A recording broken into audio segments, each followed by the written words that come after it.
Do differences make a difference? Let's assume your company has made a significant commitment to leadership development as one of its strategies to increase capability and drive sustainable growth and earnings.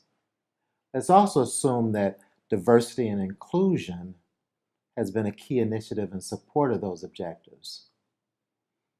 Suppose, for the sake of argument, that any of your given metrics about that diversity initiative, whether you're talking about representation, retention, engagement, performance, so forth, let's just assume that at each level of the organization, you have not shown as much movement as you desired. In effect, you haven't moved the needle. What it takes to do so really is no secret. One obvious ingredient is having a clearly defined business case. Probably even more importantly is having a clearly defined values case in conjunction with the business case. One of the reasons why we say that is because the truth is the business case for any particular initiative, has some movement to it based on the business climate. But when you think about your list of values, that governs your decision making in a different way and for a longer period of time. So for things like leadership development, for things like diversity and inclusion, strong argument would say that business case is certainly very compelling, but the values case has much more long-lasting implications. But let's assume that, you know that, and let's assume that you have it. What's still holding you back? Well, best practices and research have always pinpointed, I would say, two additional critical ingredients of a successful diversity initiative. The first of which is really having visible senior leadership. When I say visible senior leadership, it really is meant to talk about the highest level of senior leadership that's possible. Whether you're using terms like sponsorship, championship, advocacy, so forth. Probably the most critical element about that senior leadership role is that they are credible. We're all judged not so much on what we say and certainly not so much on what we intend as we are on what we do. So if your senior leaders are positioned to talk about the importance of diversity and inclusion, that's an important step. If they really need your support in coming across as credible in that representation and that endorsement of diversity, then that's the place you really have to focus on. A second key ingredient, quite frankly, and again, this is what I say contributes to the fact that there really are no secrets regarding this, is that it's significantly important for an organization to have both formal and informal support networks. When I say support, I certainly think about mentoring, sponsorships, networks, executive coaching. That's applicable, I know you're going to say that's applicable to most of everyone in the organization, and that is absolutely true. But if you look closely at it, then the question will become whether or not your targeted diversity categories of leadership are having the same access. It's very difficult to look at mentoring and coaching, just to start there, mentoring and sponsorship in particular, just to start there, without recognizing that it has slightly different implications when you're talking about gender, for instance, and race.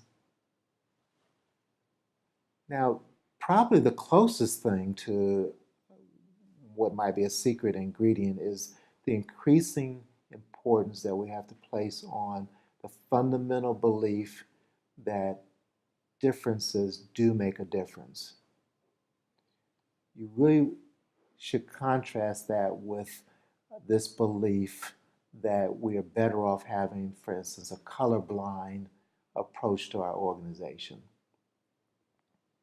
I will never forget, standing in front of an organization talking about diversity, and someone said, in a pretty animated way, "I'm not sure why you keep talking about, being different and so forth, because, after the first few minutes, I didn't even notice that you were black."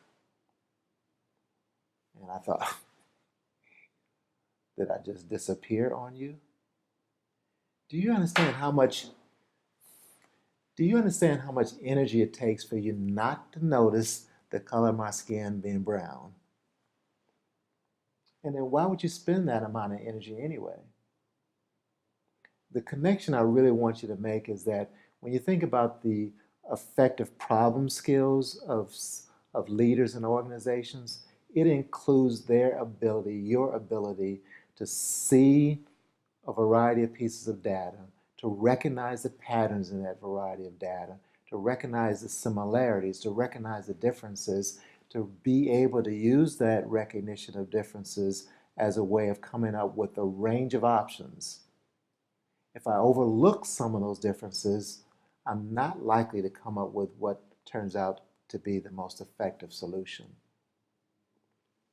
The difficulty when we talk about diversity and inclusion is not that you don't have the capacity to think that way, it's that something blocks you from recognizing differences like color, gender, and so forth.